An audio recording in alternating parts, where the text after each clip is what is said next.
Mukesh.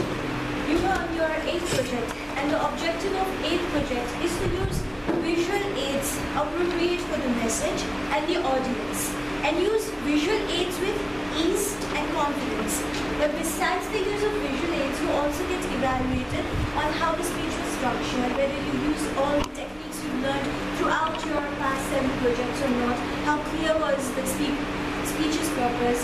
So, in today's speech where you talked about HIV/AIDS, a relevant issue for many youths who are present here, let me start with the good points.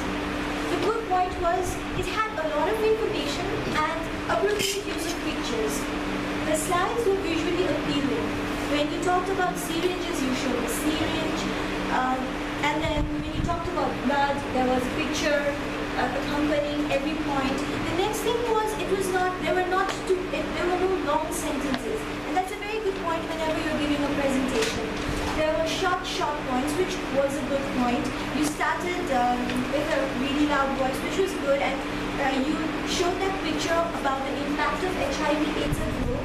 That was well done. Now about the points of improvement.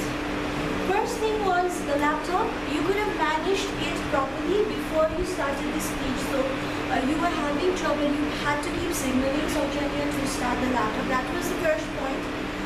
The second thing is information. There was a lot of information, but the problem with the information was first it was incomplete.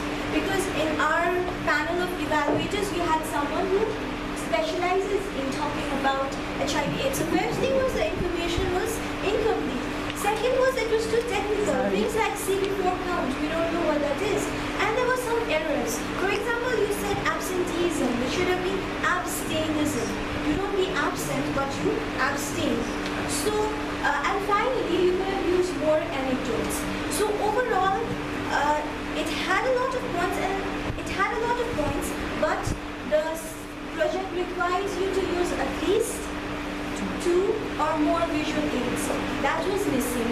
So I suggest you to kind of repeat your project so that you will get better at it. And finally, whenever you come on Thursday, please bring your manual. Okay?